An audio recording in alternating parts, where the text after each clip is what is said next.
Los médicos me dieron 3 meses de vida por cáncer terminal cuando Jesús apareció en mi habitación pronunciando mi nombre. Yo era musulmán y lo odiaba, hasta esa noche. Mi nombre es Omar Hassani y mi historia comenzó en los barrios árabes de Granada, España, donde las calles empedradas del Albaicín guardan secretos de siglos y las mezquitas todavía llaman a la oración 5 veces al día. Nací en una familia donde el Islam no era solo una religión, era una prisión invisible que controlaba cada respiración, cada pensamiento, cada latido de mi corazón. Mi padre, Hassan Hassani, era el imam de nuestra comunidad, un hombre respetado y temido por igual, cuyas palabras tenían el peso de la ley divina y cuyo silencio era más aterrador que cualquier grito. Mi madre, Fátima, era la sombra perfecta de una mujer musulmana sumisa, con los ojos siempre bajos, la voz siempre callada y el alma siempre quebrada.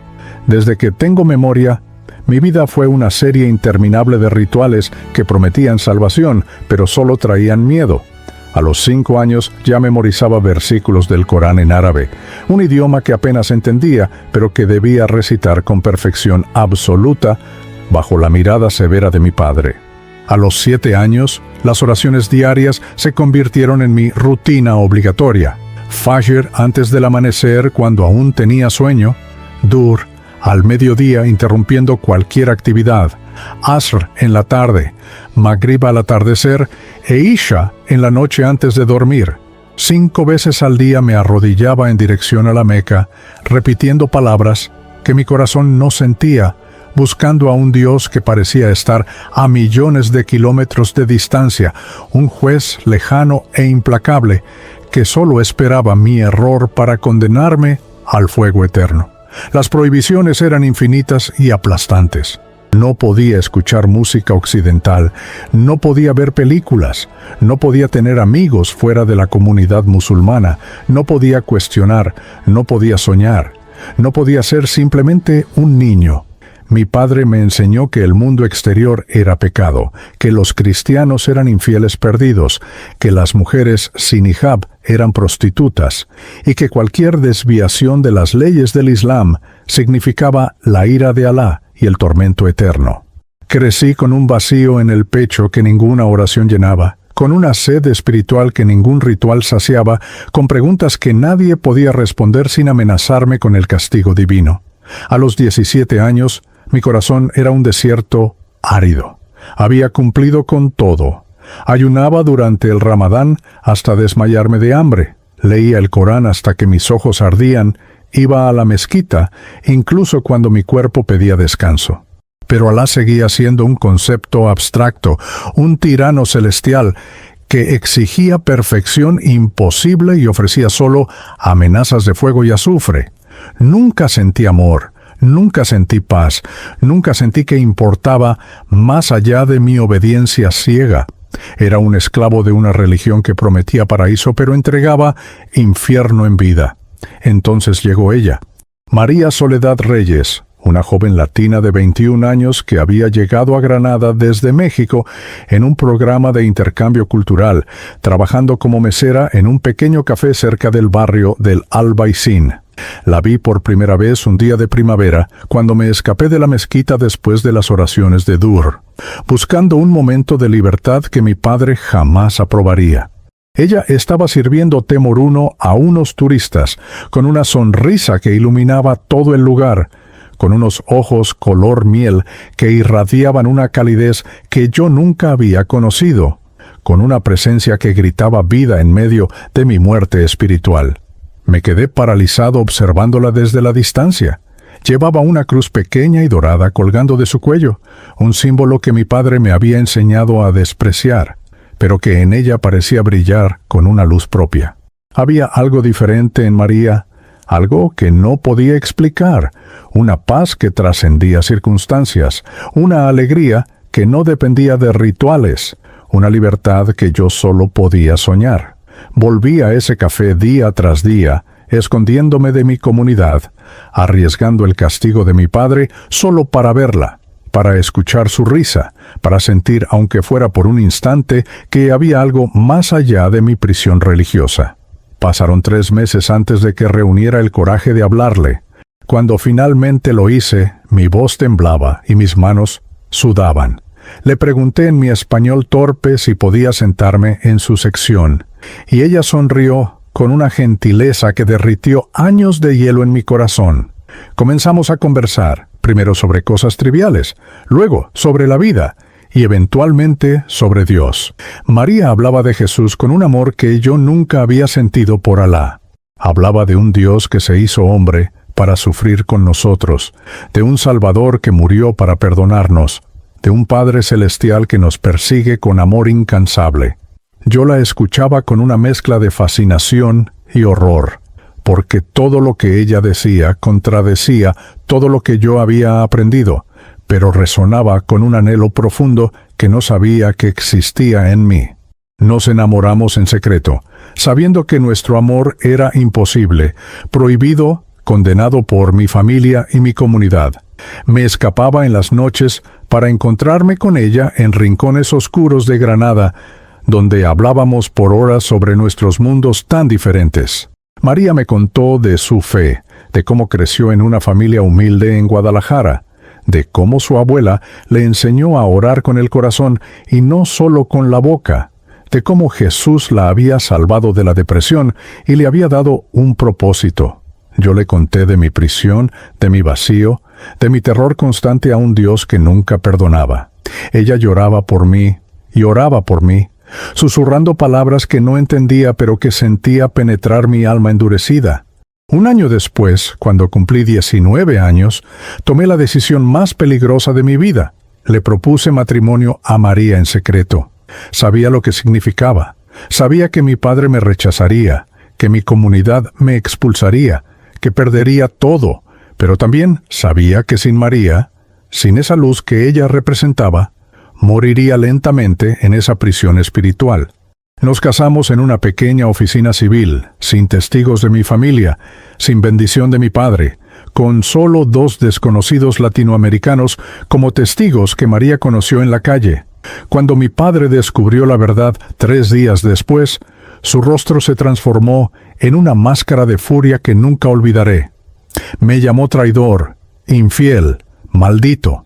Me gritó que había deshonrado a la familia, que había escupido sobre el nombre de Alá, que estaba condenado al fuego eterno. Mi madre lloraba en silencio en una esquina, incapaz de defenderme, atrapada en su propia sumisión. Mi padre me dio 1 hora para salir de su casa y nunca volver.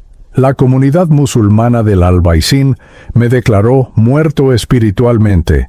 Borraron mi nombre de sus registros y me prohibieron acercarme a la mezquita. A los 19 años, perdí mi familia, mi identidad, mi hogar, todo lo que conocía. María y yo huimos de Granada con lo poco que teníamos, 2 maletas y un corazón lleno de esperanza y terror. Decidimos emigrar a América, cruzar el océano hacia la frontera entre México y Estados Unidos, donde pensábamos que podríamos empezar de nuevo, lejos del pasado que me perseguía. Pero yo llevaba algo más pesado que las maletas. Llevaba años de amargura contra el Islam, contra mi padre, contra Alá, y una resistencia férrea contra el Dios de María. Aunque amaba a mi esposa con todo mi ser, odiaba su fe con la misma intensidad. Me había casado con ella a pesar de Cristo, no por Él. No sabía que ese odio, ese orgullo, esa amargura, casi destruiría todo lo que amaba, y que solo el encuentro más aterrador y glorioso de mi vida me salvaría del abismo. Llegamos a la frontera entre Ciudad Juárez y El Paso, Texas, con $22 en el bolsillo, 2 maletas rotas y un matrimonio que apenas comenzaba, pero que ya cargaba el peso de 2 mundos en colisión. María tenía 23 años y yo 21. Éramos jóvenes, ingenuos, y creíamos que el amor sería suficiente para superar cualquier tormenta. No sabíamos que estábamos entrando al desierto más árido que cualquier ser humano puede atravesar, el desierto del corazón endurecido, donde la amargura crece como espinas y el orgullo construye muros más altos que cualquier frontera física. Conseguimos un apartamento diminuto en el lado estadounidense, en El Paso, en un barrio donde la mayoría de los vecinos hablaba español y las sirenas de la policía eran la banda sonora nocturna. El apartamento tenía una habitación, una cocina del tamaño de un armario, y cucarachas que corrían por las paredes como si fueran las dueñas del lugar. Pero era nuestro, y María lo transformó en un hogar con su fe inquebrantable y sus manos trabajadoras. Colgó una cruz de madera sobre nuestra cama, colocó una imagen de la Virgen de Guadalupe en la cocina, y cada noche se arrodillaba a orar mientras yo fingía dormir, hirviendo de resentimiento por dentro. Encontré trabajo en la construcción cargando ladrillos bajo el sol abrasador del desierto tejano, ganando $8 la hora sin seguro médico ni beneficios. Mis manos, que antes solo habían sostenido el Corán, ahora sangraban y se llenaban de callos mientras levantaba paredes para gente que nunca conocería. María trabajó como empleada doméstica, limpiando las casas de familias ricas que la trataban como invisible, que dejaban propinas miserables sobre las mesas como si fuera caridad y no pago justo por horas de trabajo de rodillas fregando sus pisos de mármol. Trabajábamos 14 horas al día, 6 días a la semana, solo para pagar la renta, la comida y las facturas que nunca dejaban de llegar. Pero el verdadero trabajo, el más agotador, no era físico, sino espiritual. María intentaba con cada fibra de su ser llevarme a Cristo, y yo resistía con cada gramo de mi orgullo herido. Ella me invitaba a la iglesia los domingos y yo me negaba rotundamente, argumentando que ya había tenido suficiente religión en mi vida, que todos los dioses eran iguales, que solo querían controlarnos y robarnos nuestra libertad. Ella cocinaba con amor mientras cantaba himnos cristianos, y yo le gritaba que se callara, que su música me recordaba el llamado a la oración que tanto había odiado en Granada. Ella leía la Biblia en las noches, y yo le arrebataba el libro de las manos, diciéndole que estaba perdiendo el tiempo con cuentos de hadas y fantasías religiosas. El conflicto interno que vivía era como un tornado destruyendo todo a su paso. Por un lado, había escapado del Islam, de las cadenas de mi padre, de la prisión de las oraciones obligatorias y los rituales sin sentido. Pero por otro lado, había desarrollado una amargura tan profunda contra cualquier forma de espiritualidad que me negaba a considerar siquiera la posibilidad de que el Dios de María fuera diferente del Alá que yo conocía. En mi mente retorcida, todos los dioses eran tiranos, todas las religiones eran jaulas, y todos los creyentes eran esclavos voluntarios de ilusiones reconfortantes. Me convencí a mí mismo de que era más inteligente, más libre, más despierto que todos ellos. No veía que mi amargura era la cadena más pesada de todas, y que mi orgullo era la prisión más oscura que jamás había conocido. María sufría en silencio. La veía llorar en la ducha cuando pensaba que yo no escuchaba. La veía arrodillarse ante esa cruz de madera a las 3 de la madrugada cuando yo fingía dormir. La escuchaba susurrar oraciones desesperadas.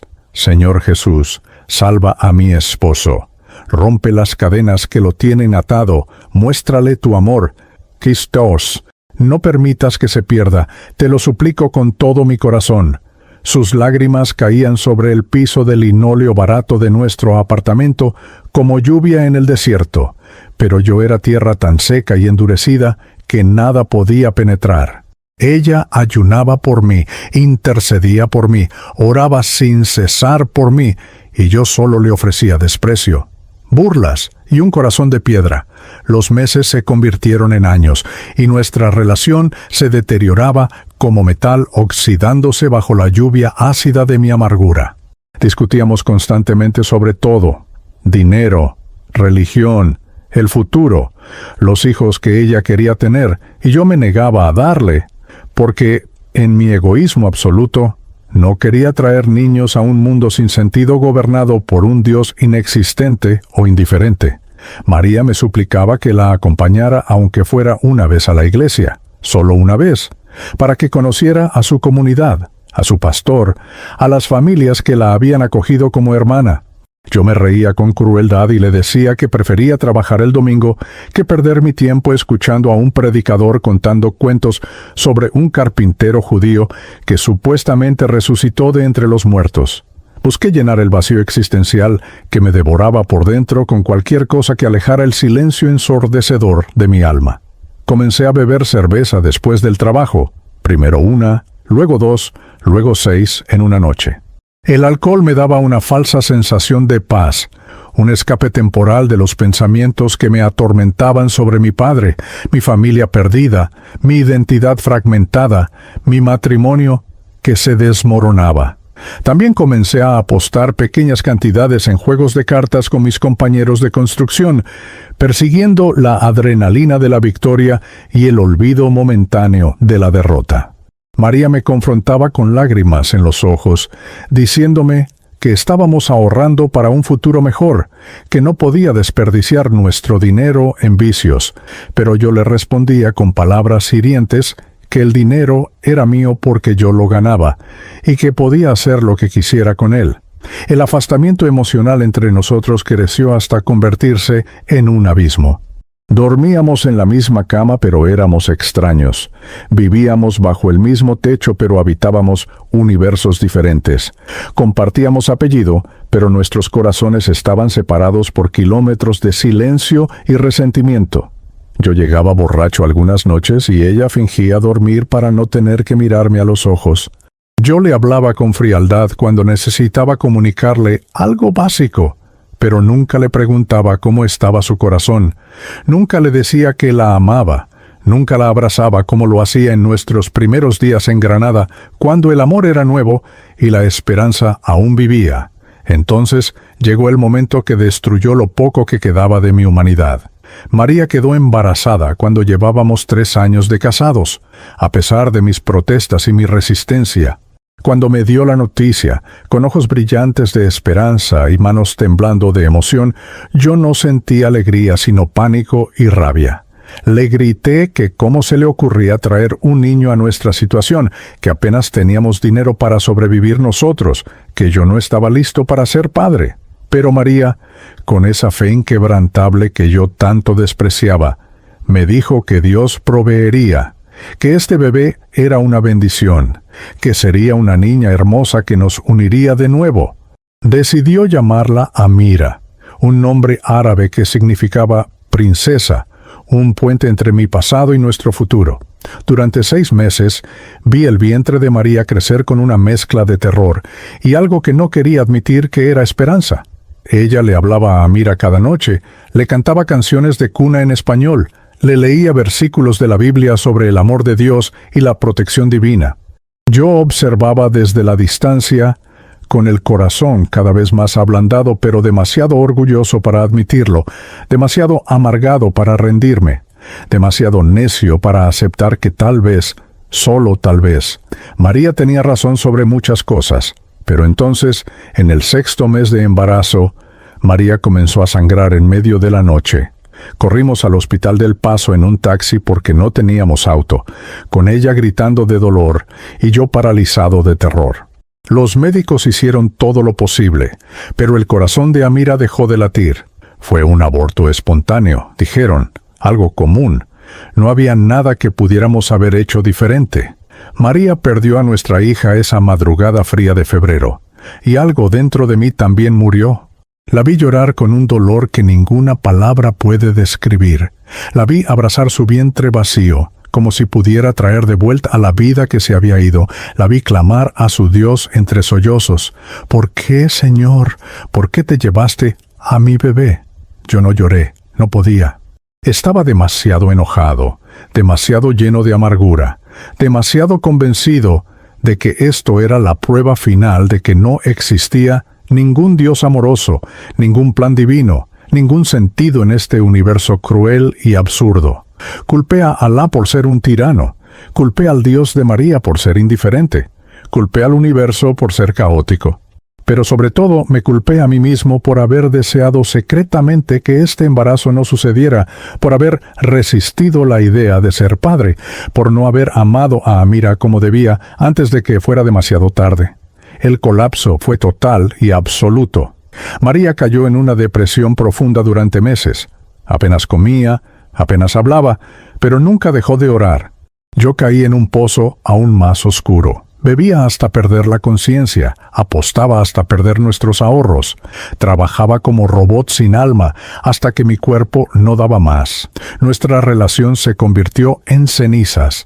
Dormíamos espalda contra espalda, dos extraños unidos solo por un certificado de matrimonio y una tragedia compartida. Le dije cosas imperdonables en mi borrachera, que su Dios nos había abandonado, que sus oraciones no servían de nada, que habíamos perdido a Amira porque Dios, si existía, era cruel y caprichoso. Pero María, esa mujer extraordinaria que yo no merecía, nunca dejó de interceder por mí, ni siquiera en su dolor más profundo, ni siquiera cuando yo la maltrataba con mis palabras envenenadas, ni siquiera cuando parecía que todo estaba perdido. Ella oraba, ayunaba, clamaba y esperaba el milagro que yo consideraba imposible. No sabía que ese milagro estaba a la vuelta de la esquina, que Dios estaba a punto de romper mi orgullo de la manera más aterradora y gloriosa que alguien pueda imaginar, que mi encuentro con la muerte me llevaría al encuentro con la vida verdadera.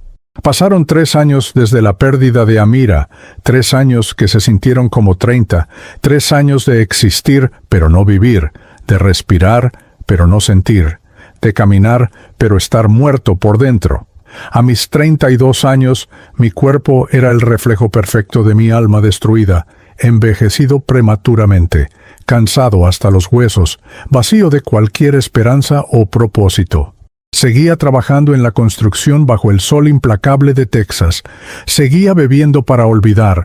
Seguía rechazando a María y su fe con la misma terquedad que me había definido durante más de una década. Pero mi cuerpo comenzó a enviar señales que yo ignoré con arrogancia. Dolores en el abdomen que atribuía al estrés, pérdida de peso que justificaba con el trabajo físico, fatiga extrema que achacaba a las largas jornadas laborales. Fue María quien me obligó a ir al médico cuando me vio vomitar sangre una mañana mientras me preparaba para ir a trabajar. Me llevó casi a rastras al hospital público de El Paso, ese lugar donde los pobres y los sin seguro médico van a esperar horas para recibir atención básica, donde las paredes están pintadas de un amarillo enfermizo, y el olor a desinfectante mezclado con desesperación impregna cada rincón. Yo protestaba, le decía que estaba bien, que solo era una úlcera por tanto tomar cerveza, que no teníamos dinero para desperdiciar en doctores que solo querían sacar provecho de nuestra miseria. Pero ella, con esa determinación silenciosa que había mantenido nuestro matrimonio unido a pesar de todo, no aceptó un no como respuesta. La sala de espera estaba llena de rostros latinos como los nuestros, madres con niños enfermos, ancianos encorvados sosteniendo bastones, hombres con heridas de trabajo esperando ser atendidos. Esperamos 4 horas hasta que finalmente una enfermera con acento mexicano pronunció mi nombre. Me hicieron análisis de sangre, luego una tomografía, luego más análisis. El doctor, un hombre de mediana edad con ojeras profundas que delataban demasiadas guardias nocturnas, me pidió que volviera en 3 días para los resultados.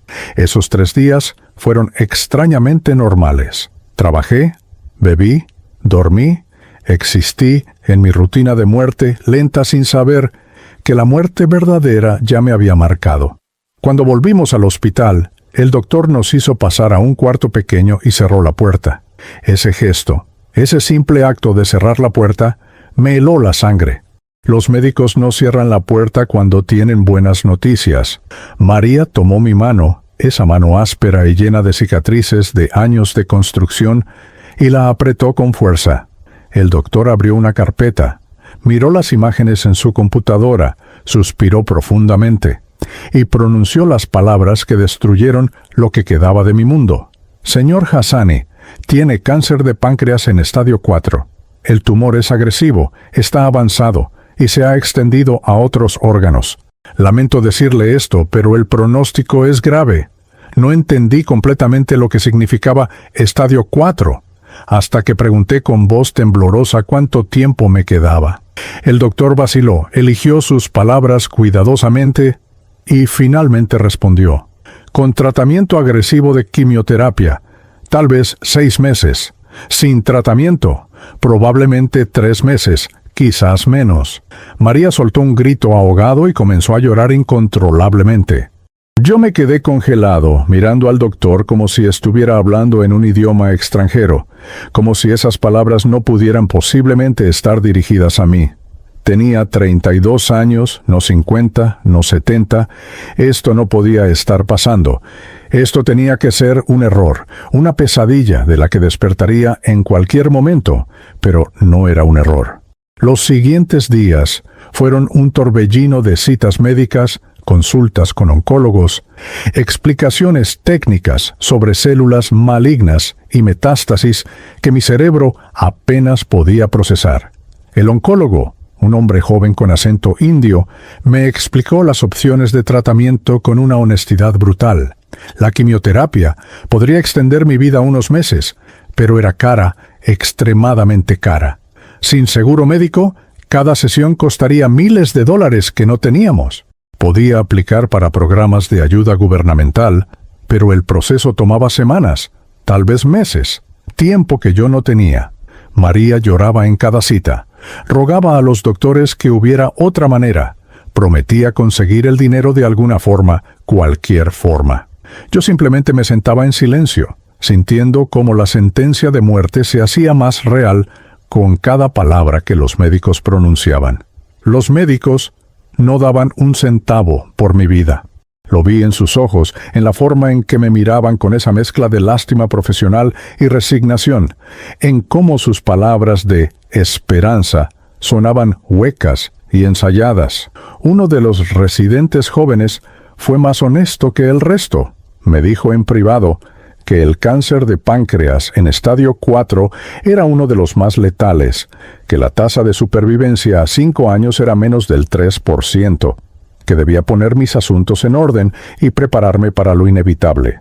Le agradecí su honestidad con amargura, apreciando que al menos alguien me tratara como adulto capaz de enfrentar la verdad. María se aferró a su fe con más fuerza que nunca. Organizó cadenas de oración en su iglesia, llamó a su familia en México, pidiéndoles que intercedieran por mí, ayunaba y clamaba al cielo día y noche. Pero yo, incluso enfrentando la muerte inminente, me mantuve endurecido, amargado, rechazando sus intentos de llevarme a Dios. Le dije con crueldad que si su Dios existía y era bueno, no me estaría matando lentamente con cáncer a los 32 años. Le dije que sus oraciones eran palabras vacías lanzadas al vacío, que no había nadie escuchando, que moriría sin sus milagros imaginarios. La vi quebrarse con cada una de mis palabras venenosas, pero ella nunca dejó de orar, nunca dejó de creer, nunca dejó de amar al hombre amargado y moribundo que yo me había convertido. El dolor comenzó a empeorar con cada día que pasaba. Primero era soportable, luego constante, luego insoportable. Me dieron morfina, pero ni siquiera eso eliminaba completamente el fuego que quemaba mi abdomen.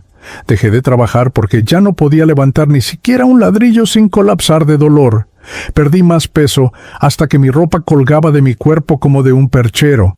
María me preparaba comidas nutritivas, pero yo vomitaba casi todo. Mi piel adquirió un tono amarillento, mis ojos se hundieron en sus cuencas, mis manos temblaban constantemente, me estaba convirtiendo en un fantasma mientras aún respiraba. El desespero financiero nos aplastó como una avalancha. Sin mi salario, dependíamos únicamente del mísero sueldo de María limpiando casas. Las facturas médicas comenzaron a llegar, miles y miles de dólares por análisis, tomografías, consultas. No podíamos pagarlas. El hospital nos envió avisos de cobro, luego amenazas de agencias de cobranza. Nuestro apartamento, ese pequeño refugio que María había convertido en hogar durante 10 años, estaba en riesgo de ser perdido porque no podíamos pagar la renta completa. María vendió sus pocas joyas, incluyendo su anillo de bodas, para comprar mis medicamentos para el dolor. Yo observaba impotente mientras mi esposa sacrificaba todo por un hombre que la había tratado con desprecio durante años, un hombre que ni siquiera tenía la decencia de agradecerle o amarla como merecía. Una noche, 2 meses después del diagnóstico, cuando el dolor era tan intenso que ni la morfina lo controlaba completamente, María se sentó en la orilla de mi cama y me habló con una mezcla de amor y frustración que cortó más profundo que cualquier bisturí. Omar, has desperdiciado tu vida odiando lo que nunca te detuviste a conocer. Odiaste el Islam sin entender realmente a Alá. Odias el cristianismo sin darle una oportunidad a Jesús. Te odias a ti mismo sin conocer quién realmente eres. Has vivido 32 años como un hombre muerto por dentro, y ahora que tu cuerpo también está muriendo, sigues negándote la única paz verdadera que existe. No te pido que creas por mí, te ruego que creas por ti, porque te amo y no soporto verte partir hacia la eternidad con un corazón tan amargado y vacío. Sus palabras se clavaron en mi alma como agujas. Por primera vez en años, algo dentro de mí se agrietó. No respondí. No pude.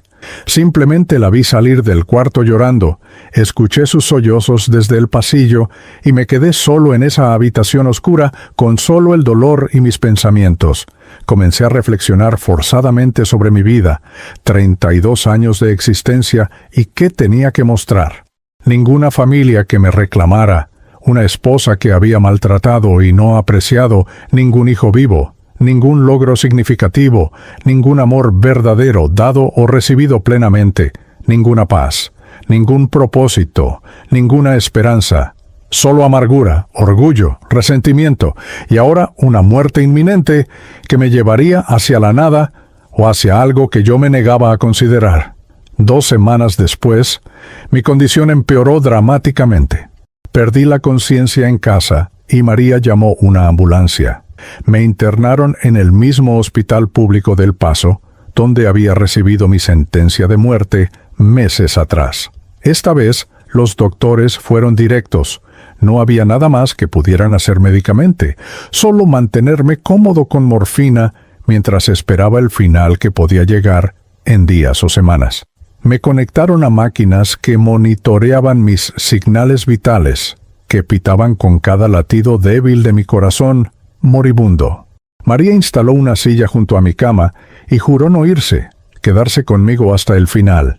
Yo le dije con voz quebrada que estaba bien que se fuera a descansar, que no tenía que verme morir, pero ella sacudió la cabeza y susurró: «Hasta que la muerte nos separe, Omar. Eso prometí y eso cumpliré».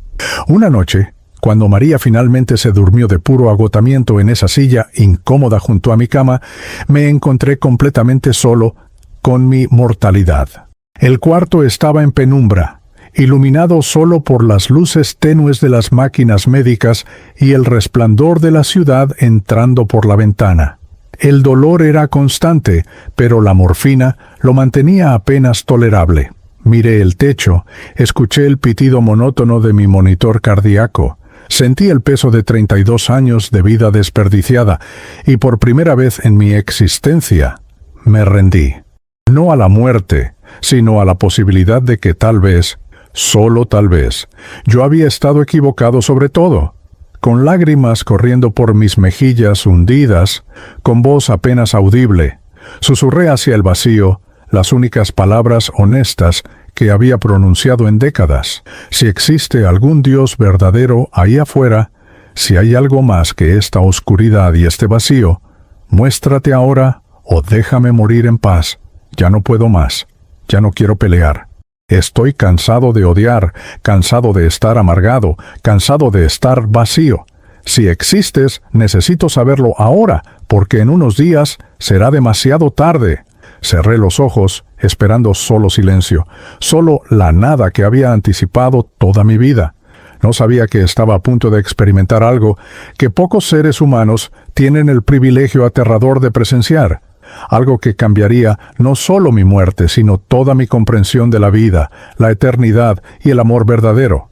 No sé exactamente qué hora era cuando sucedió, solo sé que era de madrugada, porque el hospital estaba en ese silencio particular que existe cuando la mayoría del mundo duerme y solo los moribundos y los desesperados permanecen despiertos.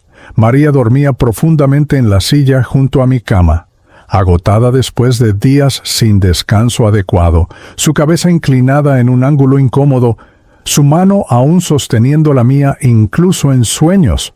Las máquinas seguían pitando su melodía monótona. Las luces de los monitores parpadeaban en la oscuridad y yo yacía en esa cama de hospital, mirando el techo manchado, sintiendo cómo la vida se escapaba de mi cuerpo con cada respiración superficial. Había pronunciado mi oración desesperada hacia el vacío hacía apenas minutos, esas palabras quebradas de un hombre derrotado que finalmente admitía que no tenía todas las respuestas, que tal vez había estado equivocado, que necesitaba ayuda más allá de sí mismo. Cerré los ojos esperando nada, esperando el mismo silencio que había caracterizado toda mi búsqueda espiritual fallida, esperando simplemente dormirme y tal vez no despertar. Pero entonces algo comenzó a cambiar, algo que mi mente racional no puede explicar incluso ahora cuando intento ponerlo en palabras. La oscuridad detrás de mis párpados cerrados, esa negrura normal que todos experimentamos al cerrar los ojos, comenzó a intensificarse, a volverse más densa, más profunda, más absoluta. No era simplemente la ausencia de luz, era la presencia de una oscuridad que parecía tener peso, sustancia, vida propia. Sentí como si estuviera cayendo hacia adentro de mí mismo, hundiéndome en un abismo sin fondo, y el terror se apoderó de cada célula de mi cuerpo moribundo. El pitido de las máquinas pareció alejarse, volverse distante, como si estuviera escuchándolo desde el fondo de un pozo profundo. Los sonidos del hospital desaparecieron completamente. Ya no podía sentir la mano de María en la mía. Ya no podía sentir el colchón debajo de mi cuerpo.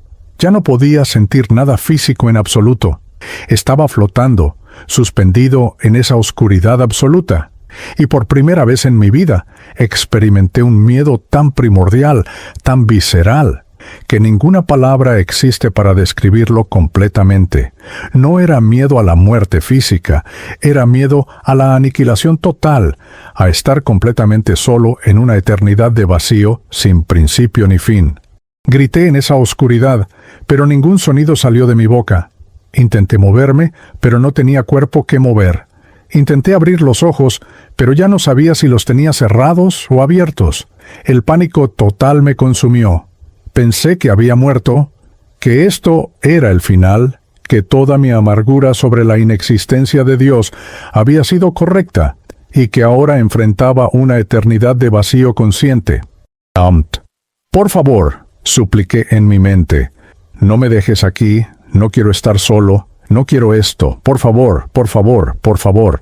Y entonces, en el centro de esa oscuridad sofocante, apareció un punto de luz. Al principio era tan pequeño como la punta de un alfiler, pero crecía, se expandía, se acercaba, o tal vez yo era atraído hacia ella.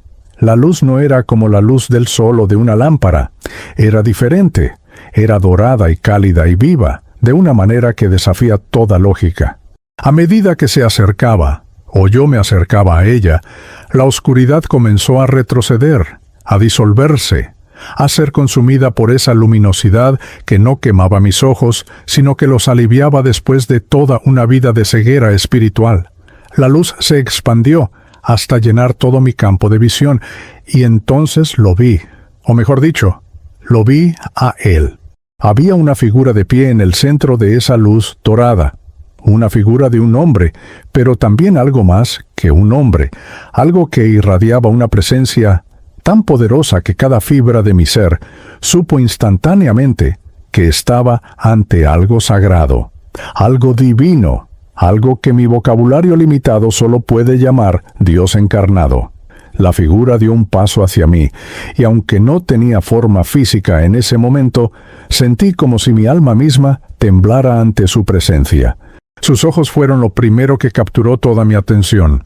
Eran ojos que contenían océanos de amor, ríos de compasión, montañas de sabiduría, eternidades de comprensión. Me miraban con una intensidad que traspasaba todas mis defensas, todos mis muros, todas mis mentiras y autoengaños, pero no con juicio condenatorio, sino con un amor tan puro, tan incondicional, tan absoluto, que mi alma comenzó a desmoronarse ante esa mirada. En esos ojos vi reflejada toda mi vida, cada momento de amargura, cada acto de crueldad hacia María, cada rechazo del amor ofrecido, cada decisión egoísta, cada oportunidad desperdiciada. Pero también vi algo más. Vi que Él había estado allí en cada uno de esos momentos, observando, esperando, llamando, amando incluso cuando yo lo odiaba. Entonces Él extendió sus manos hacia mí, y lo que vi me hizo sollozar con una intensidad que sacudió mi ser completo. Sus manos tenían heridas, cicatrices profundas en las palmas y las muñecas, marcas de clavos que alguna vez las atravesaron. Esas heridas brillaban con la misma luz dorada, y de alguna manera supe, con una certeza que trascendía toda lógica, que esas heridas habían sido hechas por mí, por mis pecados, por mi amargura, por mi rechazo. No eran metafóricas, eran reales, eran el precio que Él había pagado por amarme cuando yo era completamente indigno de ser amado. Y entonces Él habló, no con voz audible, sino directamente en mi alma, en mi mente, en el centro mismo de mi existencia. Pronunció mi nombre con tal ternura que cada letra se sintió como un bálsamo sobre heridas que llevaba cargando desde la infancia. Omar. Solo eso. Solo mi nombre, pero la forma en que lo dijo contenía todo el amor que jamás había necesitado y nunca había recibido. No era la voz severa de mi padre llamándome para reprenderme. No era la voz distante de un Alá que exigía perfección imposible. Era la voz de alguien que me conocía completamente, me amaba incondicionalmente y me había estado esperando toda mi vida para que finalmente dejara de huir. Las palabras que siguieron se grabaron en mi alma con fuego eterno. Omar, te he amado desde antes de que nacieras. Te amé cuando crecías bajo leyes que enseñaban temor en lugar de amor. Te amé cuando escapaste buscando libertad, pero encontraste solo nuevas cadenas. Te amé cuando rechazaste cada invitación de María, cuando te burlaste de mi nombre, cuando me culpaste por tu dolor. Te amé cuando perdiste a Amira, cuando te consumió la amargura, cuando bebiste para olvidar que yo nunca te había olvidado. Te he amado en cada momento de odio que dirigiste hacia mí, porque yo no soy el Dios distante que te enseñaron a temer. Soy el Padre que dejó su trono celestial para convertirse en hombre, para sufrir como tú sufres, para morir la muerte que tú merecías, para resucitar y ofrecerte vida eterna. Cada palabra penetraba capas y capas de dolor, amargura, orgullo, resentimiento. Lloraba, aunque no tenía cuerpo físico en ese momento. Mi alma lloraba con una intensidad que nunca había experimentado. Vi mi vida entera pasar ante mí en lo que pareció solo segundos, pero también eternidades. Vi a mi padre golpeándome por cuestionar el Corán cuando tenía 8 años, y vi a Jesús llorando conmigo en ese momento. Vi el día que conocí a María en Granada, y vi que había sido Él quien orquestó ese encuentro, porque sabía que ella sería mi puente hacia la verdad. Vi las noches que María oraba por mí, mientras yo roncaba borracho, y vi a Jesús de rodillas junto a ella, intercediendo por mi salvación. Vi el momento en que Amira murió, y vi que Él la había recibido en sus brazos, que ella estaba segura y completa, y esperándome. Vi cada momento cruel en que había herido a María con mis palabras, y vi que cada puñalada que le di a ella había atravesado también su corazón. Lo siento. Clamé desde lo más profundo de mi ser. Lo siento, lo siento, lo siento. He sido tan ciego, tan orgulloso, tan necio. Desperdicié mi vida odiándote sin conocerte, rechazándote sin entenderte. Traté a María como basura cuando ella era un ángel que tú enviaste para salvarme. Perdí a mi hija y te culpé cuando yo era el que necesitaba ser culpado por mi dureza de corazón. Por favor, perdóname. No merezco tu amor, no merezco tu perdón, no merezco nada excepto el vacío que elegí para mí mismo. Pero si existe alguna posibilidad, si hay alguna manera, por favor, sálvame. No quiero morir así. No quiero pasar la eternidad lejos de este amor que finalmente he encontrado. Jesús se acercó más, y aunque yo no merecía ser tocado por alguien tan santo, Él colocó sus manos heridas sobre donde debería estar mi cabeza, donde debería estar mi corazón. Un calor indescriptible, una paz que sobrepasaba todo entendimiento, un amor que disolvía toda amargura, fluyó desde sus manos hacia mi ser completo.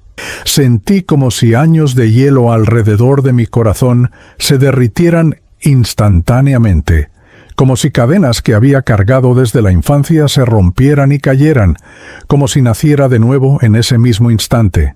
Y Omar, dijo nuevamente, tus pecados, todos ellos, cada uno desde tu primer aliento hasta tu último, están perdonados, no porque los merecieras, sino porque yo pagué el precio en una cruz hace 2000 años.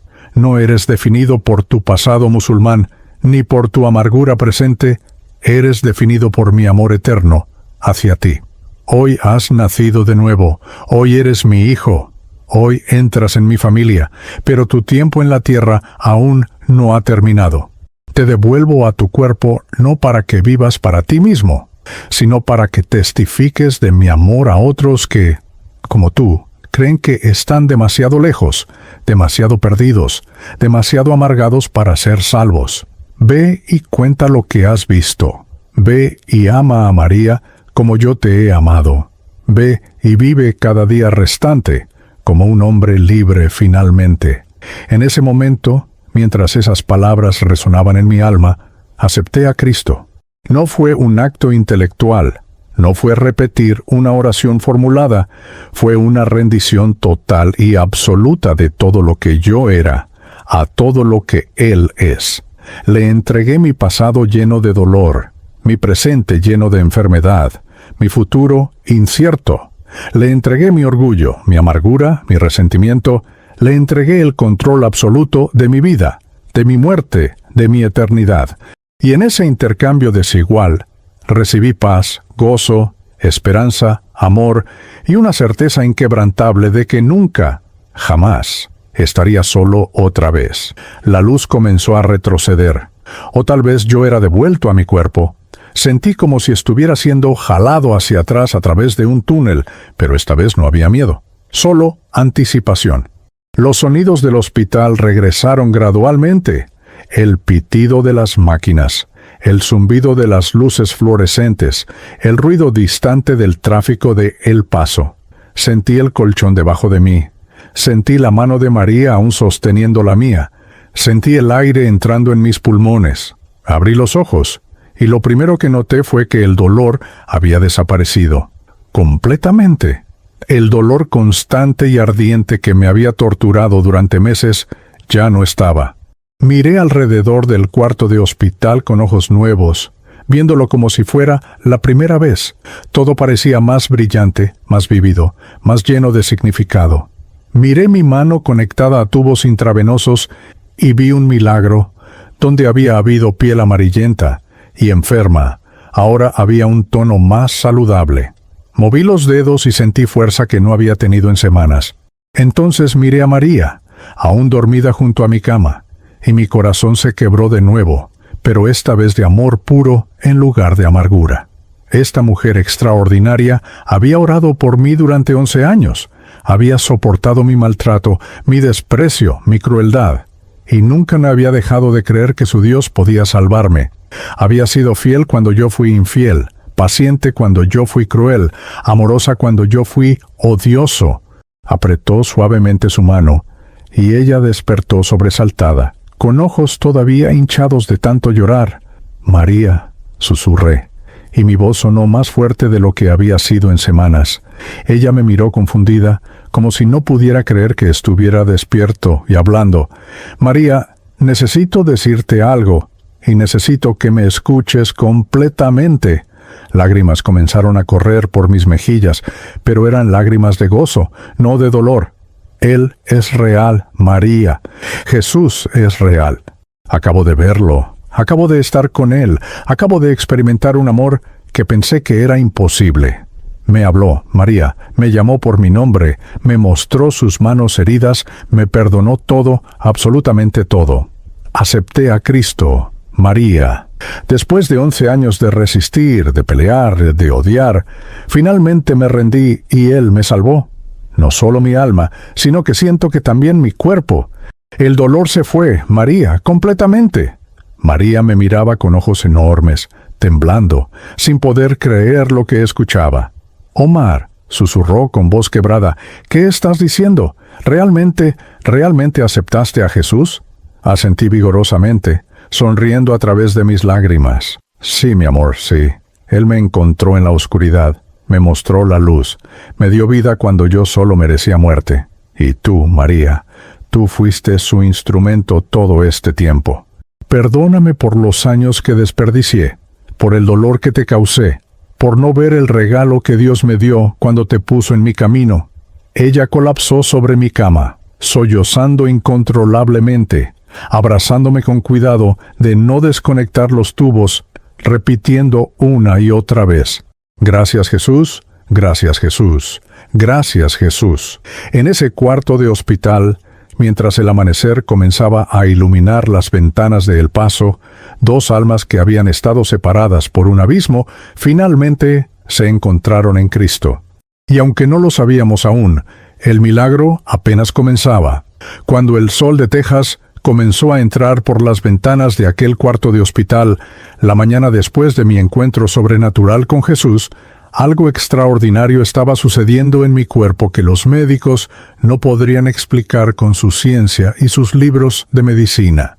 María y yo pasamos esas primeras horas del amanecer llorando juntos, orando juntos por primera vez en 11 años de matrimonio, y yo le conté cada detalle de la visión que había experimentado: la oscuridad absoluta, la luz dorada, las manos heridas de Cristo, su voz pronunciando mi nombre con amor infinito, el perdón que fluyó sobre mí como un río restaurador. Ella escuchaba con asombro, tocando mi rostro como si no pudiera creer que el hombre amargado y moribundo, que había sido su esposo durante más de una década, finalmente había sido transformado por el mismo Jesús que ella había adorado fielmente todos esos años. Alrededor de las 8 de la mañana, entró la enfermera para revisar mis signos vitales y hacer la rutina matutina de tomar mi presión arterial, temperatura y nivel de oxígeno. Su expresión cambió de rutinaria a confundida mientras miraba los números en sus instrumentos. «Esto es extraño», murmuró, verificando el monitor cardíaco y luego tomando manualmente mi pulso en la muñeca. «Su presión está perfecta, su ritmo cardíaco es fuerte y estable, su nivel de oxígeno está en 98%. Ayer estaba en 85% y luchando». Me miró con sospecha, como si yo estuviera engañando de alguna manera a sus máquinas. «¿Cómo se siente el señor Hassani?», le sonreí, una sonrisa genuina que mis labios no habían formado en años. «Me siento bien, realmente bien. El dolor se fue completamente». La enfermera llamó al médico residente, quien llamó al oncólogo, quien pidió análisis de sangre inmediatos y otra tomografía. Durante las siguientes horas, me sometieron a una batería de pruebas mientras los médicos susurraban entre ellos en los pasillos, mirando resultados en sus computadoras con expresiones que oscilaban entre incredulidad y confusión profesional. 2 semanas después, cuando me hicieron el escaneo completo de seguimiento, el oncólogo que me había dado la sentencia de muerte original entró a la sala de consulta con una carpeta en sus manos y una expresión que nunca había visto en su rostro antes. Completa perplejidad mezclada con algo que casi parecía miedo reverente. «Señor Hassani», comenzó, eligiendo sus palabras muy cuidadosamente, «he revisado sus nuevos escaneos múltiples veces. Los he enviado a 3 colegas diferentes para que los analicen y todos llegamos a la misma conclusión imposible». Hizo una pausa, mirando alternativamente entre María y yo. «El tumor en su páncreas ha reducido dramáticamente de tamaño. Las metástasis en su hígado y sus pulmones han desaparecido por completo. Sus niveles de marcadores tumorales están casi normales. Esto es médicamente inexplicable. El cáncer de páncreas en estadio 4 no se comporta así. especialmente sin ningún tratamiento de quimioterapia o radiación. No hay ninguna explicación científica para lo que estamos viendo en estos resultados.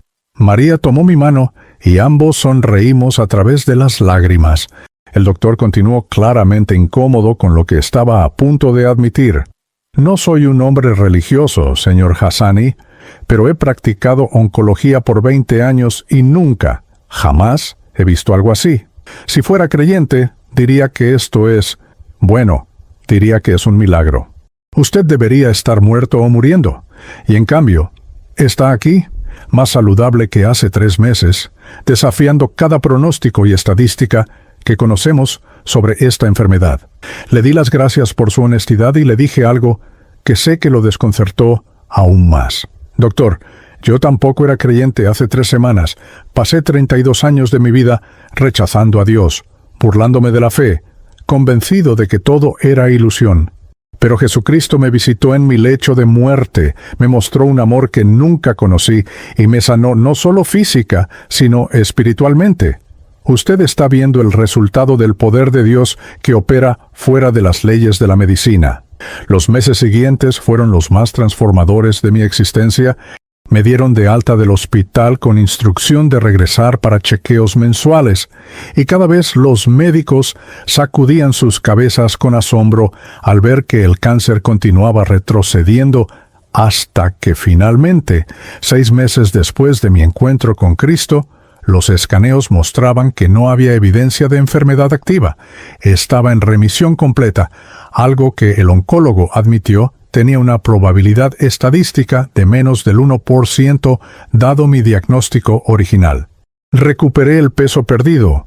Mi piel volvió a un tono saludable. Mi energía regresó. Pero más importante que la sanación física fue la sanación de mi alma, de mi matrimonio, de mi propósito en la vida. María y yo renovamos nuestros votos en una ceremonia pequeña pero profundamente significativa en la Iglesia Latina, donde ella había orado por mí durante 11 años. El pastor, un hombre mexicano de 60 años, llamado Pastor Ramírez, que había conocido a María desde que llegó a El Paso, lloró abiertamente durante la ceremonia, mientras yo declaraba públicamente mi amor por María y mi gratitud por su fidelidad inquebrantable. Esta mujer, dije ante la congregación, me amó cuando yo era imposible de amar, creyó en mi salvación cuando yo mismo no creía, oró cuando yo me burlaba, ayunó cuando yo bebía, y nunca dejó de interceder ante el trono de Dios por mi alma perdida. Ella es el regalo más grande que Dios me ha dado después de la salvación misma. 3 meses después de nuestra renovación de votos, me bauticé públicamente en la misma iglesia. El día de mi bautismo, invité a mi historia a ser contada frente a toda la congregación. Con voz temblorosa pero firme, compartí todo. Mi crianza musulmana en Granada, bajo un padre imam severo, mi escape con María, los años de amargura y rechazo al cristianismo, la pérdida de Amira, mi diagnóstico de cáncer terminal, y finalmente la visión gloriosa de Jesucristo extendiéndose hacia mí con sus manos heridas. Cuando terminé de hablar, declaré con voz fuerte para que todos escucharan: yo acepté a Cristo en mi lecho de muerte, y Él no solo me salvó del infierno eterno, sino que me devolvió a la vida terrenal para que pudiera testificar de su amor. Si Dios pudo salvar a un musulmán amargado como yo, puede salvar a cualquiera. Cuando el pastor Ramírez me sumergió en las aguas del bautismo, sentí como si fuera el símbolo físico de lo que ya había sucedido espiritualmente. El viejo Omar había muerto, y un hombre completamente nuevo había resucitado. Salí del agua llorando de gozo mientras la congregación cantaba y alababa. María me abrazó con tal fuerza que casi no podía respirar, susurrando una y otra vez: 11 años de oración respondida, 11 años de esperar este momento. Gracias, Jesús, gracias, Jesús. 1 año después de mi sanación milagrosa, María quedó embarazada de nuevo. Esta vez no hubo miedo, no hubo pánico, no hubo resentimiento de mi parte. Solo había gratitud pura y expectativa gozosa. Durante los 9 meses de embarazo, Oramos juntos cada noche sobre el vientre de María, dedicando a nuestro hijo a Dios antes de que naciera. Cuando nació Samuel, un bebé saludable de casi 4 kilos, lloré sosteniéndolo en mis brazos, pensando en Amira y cómo algún día la conocería en el cielo, pero agradecido de que Dios nos había dado una segunda oportunidad de ser padres. 2 años después nació nuestra hija Ana, y nuestra familia finalmente estaba completa. Criamos a nuestros hijos en el temor y la amonestación del Señor, enseñándoles desde pequeños sobre el Jesús que salvó a su padre de la muerte y la amargura. Pero Dios no me salvó solo para que viviera una vida cómoda con mi familia restaurada. Me llamó a un ministerio específico que se hizo claro durante mis oraciones: alcanzar a otros musulmanes, especialmente aquellos de habla árabe, en la comunidad latina, con el Evangelio de Jesucristo. Comencé a compartir mi testimonio en iglesias por todo El Paso, luego en otras ciudades de Texas, luego en otros estados. Creé videos en español contando mi historia de conversión, y estos videos comenzaron a viralizarse entre comunidades latinas. Musulmanes que vivían en Estados Unidos y América Latina, muchos casados con parejas latinas como yo, comenzaron a contactarme, haciendo preguntas sobre cómo podían conocer a este Jesús que me había transformado tan radicalmente. Inicié un ministerio llamado Del Islam a Cristo, que se enfoca en construir puentes entre musulmanes buscadores y la verdad del Evangelio. Cada mes recibo docenas de mensajes de hombres y mujeres árabes que están hartos del Islam legalista, que sienten el mismo vacío que yo sentí, que buscan desesperadamente un Dios de amor en lugar de un Dios de juicio. Les cuento mi historia, les muestro las Escrituras, les presento a Jesús no como un profeta menor, sino como el Hijo de Dios que murió y resucitó para salvarnos. Varios han aceptado a Cristo a través de este ministerio, y nada me da más gozo que ver a otra persona experimentar la libertad que yo encontré.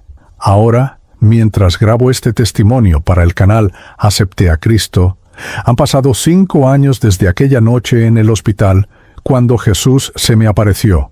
Tengo 37 años. Estoy completamente libre de cáncer según mis últimos chequeos médicos. Tengo una esposa que amo profundamente, 2 hijos hermosos y un propósito claro en la vida. Pero más que todo eso, tengo paz. Una paz que sobrepasa todo entendimiento, que no depende de circunstancias, que permanece incluso en las tormentas. Es la paz que viene de saber que pertenezco a Cristo, que mis pecados están perdonados, que mi eternidad está segura, que nunca más estaré solo. Si estás escuchando este testimonio y te identificas con mi historia, si has crecido en una religión de temor en lugar de amor, si has pasado años amargado y rechazando a Dios, si sientes que estás demasiado lejos o has hecho cosas demasiado terribles para ser perdonado, escúchame bien.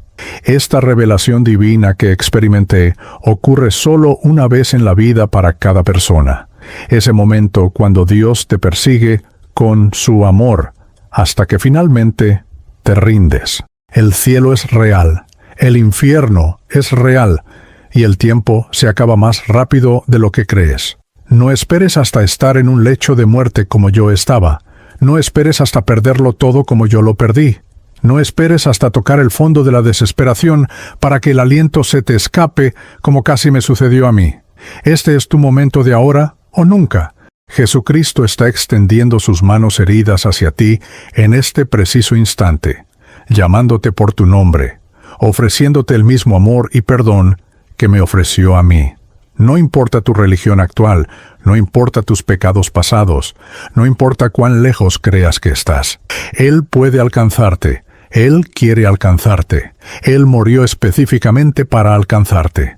Te pido que mires este video completo y dejes un comentario aquí abajo con el nombre de ese ser querido que necesita un milagro como el que yo recibí, para que esta comunidad pueda interceder en oración por tu casa, por tu familia, por tu salvación. No esperes más. Acepta a Cristo hoy mismo.